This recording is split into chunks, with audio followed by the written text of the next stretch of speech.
Hi, Carolina Moore from alwaysexpectmore.com and 30minutecrafts.com here, and we're doing week 3 of our Cricut Maker block of the week. If you're just tuning in now, make sure that you find the intro video, week 1 and week 2 videos to help you get started as you put your blocks together. Today's block is the diamond in a square. I'm looking forward to showing you how easy and quick this is to put together, cutting all the pieces on the maker. Ready? Let's get started. To make our diamond in a square block, we're going to need our pink fabric and our yellow fabric. Just like last time, we can use our scissors and we can cut off the excess pink fabric that we have left over from cutting last time. And we can put this in our scrap bin to use for a scrap project later on. Honestly though, you don't want these spidery bits. But this makes a good piece for a scrap project later, so you can keep this. However, if we cut off this much of our yellow piece, it really would be a waste, and we don't want to waste that much of our yellow fabric. And also, with the triangles that we're cutting here, we might be able to fit those right in this space. So instead of cutting all of this off, let's see how much of this we can actually use in our project. And there's a way that we can do this if you have an iPad or any kind of iOS device. If you're using an Android or a your laptop computer or desktop computer, you can still do this. It's just going to be a little trickier. But in any iOS devices, and soon available on Android, they've told me, there's something called Snap Mat. So I'm going to show you how to do that. So let's first prepare our mats, and then we'll go into Snap Mat.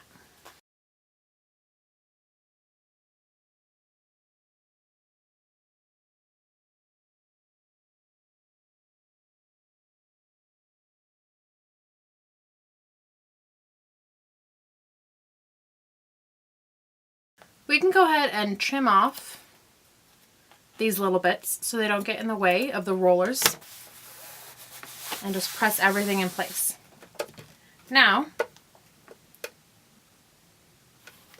we'll go ahead and go into Make It. We're going to replace the previous project on our mat, and I'm going to pick the yellow mat. Down here in the corner, there's Snap Mat. I can line up the mat in Snap Mat. Now, if you're finding you're having trouble with this, it might be because you've got fabric off the edge. Go ahead and lift the fabric off the edge. And if you're still having trouble, it might be that you've got a light background against a light mat, so go ahead and move it to your dark floor.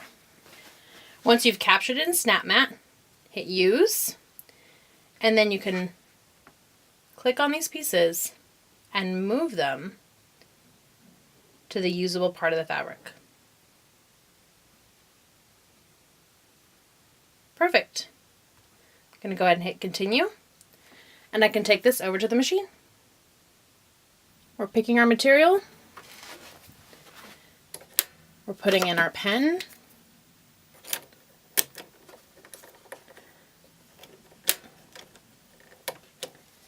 Making sure that the rotary blade is in, and then we can load our mat.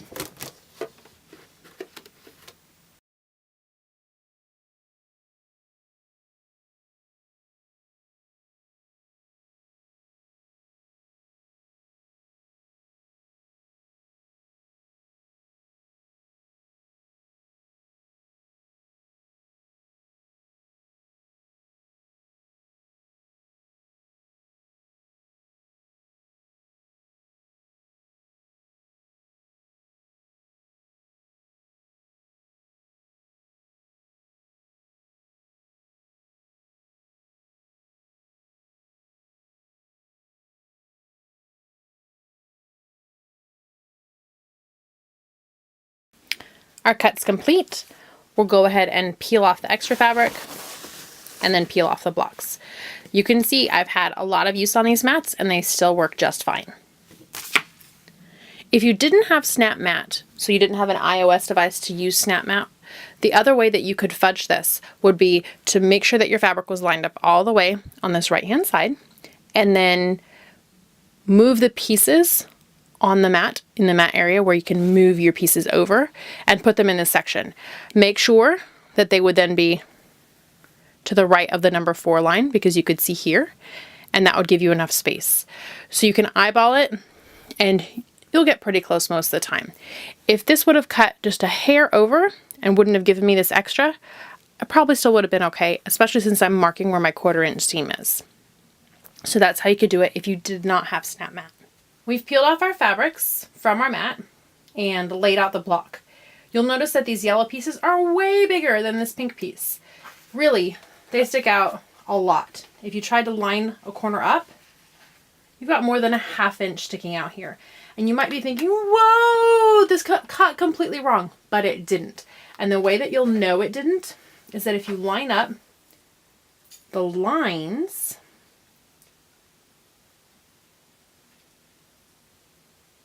the blue line to the blue line, they line up just fine and just perfect.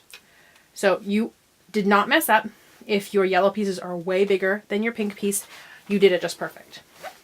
So this is diamond in a square. We'll put our diamond and then our square around it. To stitch this one together, we're going to stitch this piece and this piece to the center first. So opposite sides. Now it could be this piece and this piece, or this piece and this piece. Doesn't matter. Just make sure it's opposite sides. I'm going to turn on my machine. Again, I'm using an older machine, not a big fancy machine, because you don't need a big fancy machine to make an amazing quilt.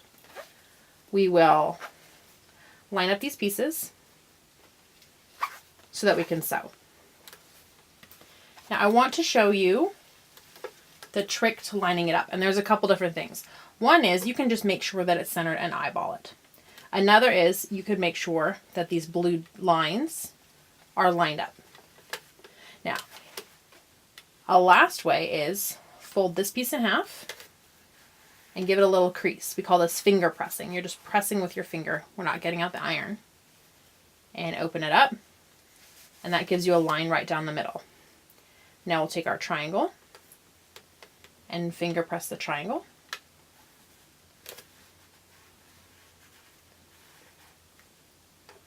And open that up, putting the right sides of our fabric together. And if this bottom lines up here and our 2 creases line up, then we know everything's centered and ready to go. One more thing, we're working with triangles. When you have straight edges like a square, you don't have to worry about bias. But when you have a triangle, guaranteed that one edge is on the bias. What does that mean?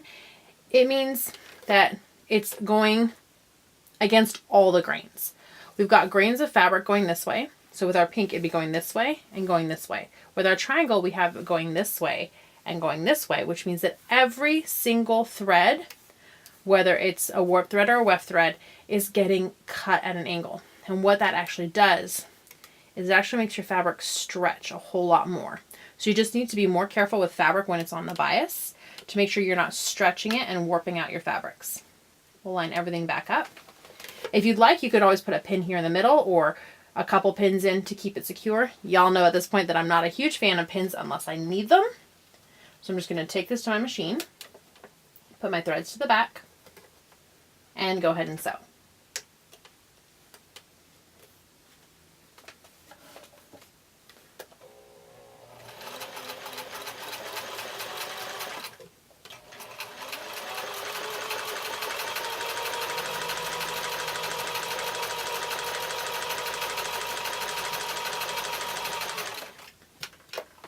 Up to the top.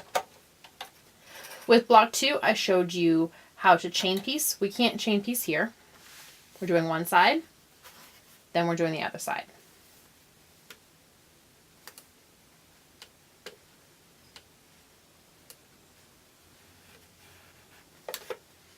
Going to line up my creases again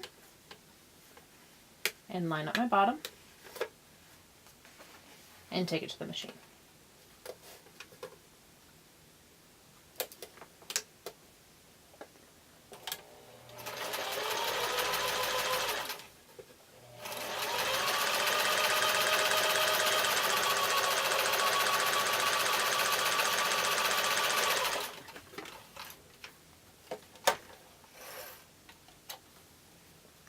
Now we have our 2 sides on, and we're going to go ahead and just press these out.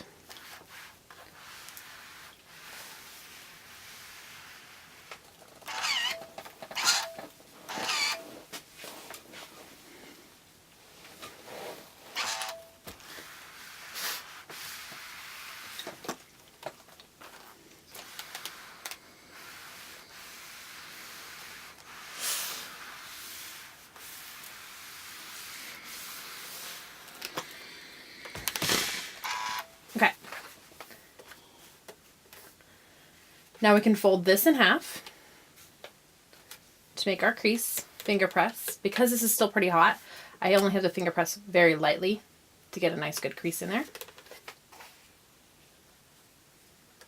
Press this yellow piece, finger press.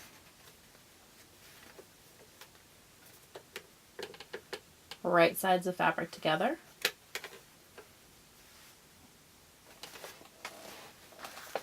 And we'll go ahead and stitch these together.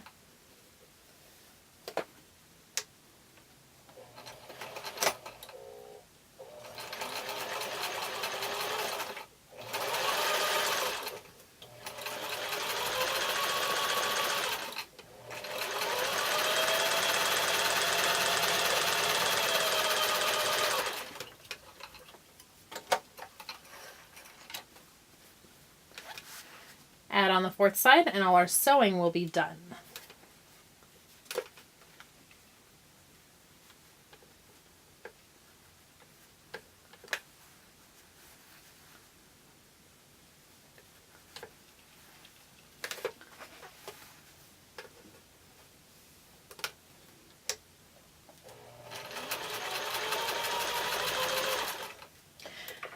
We are sewing on these blue lines, but remember we're sewing past those blue lines as well.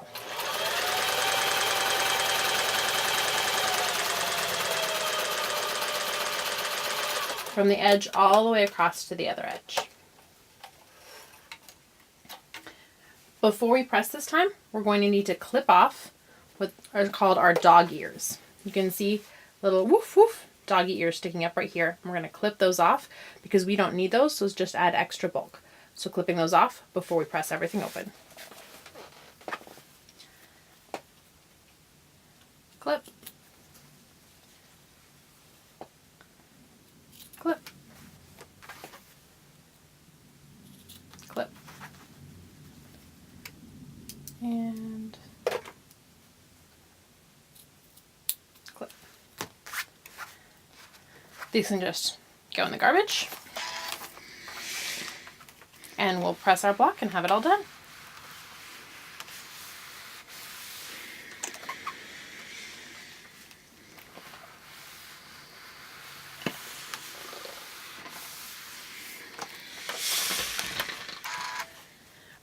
Right now the block should be 6.5 inches by 6.5 inches. That's the unfinished size of the block. The finished size, when the block will be all in the quilt, is going to be 6 inches by 6 inches. And you can see that in those blue lines. That blue square is 6 inches by 6 inches. That's it. We have block 3 complete. And it's that easy to make your diamond in a square block. Wasn't that fast and quick? I can't wait to show you guys next week's block. If you enjoyed this video, be sure to give it a thumbs up. If you have any questions or comments, go ahead and leave them down below. And make sure you subscribe to this channel so you get all the updates on all the blocks that we're making. Can't wait to see y'all's quilts. Bye guys. See you next week.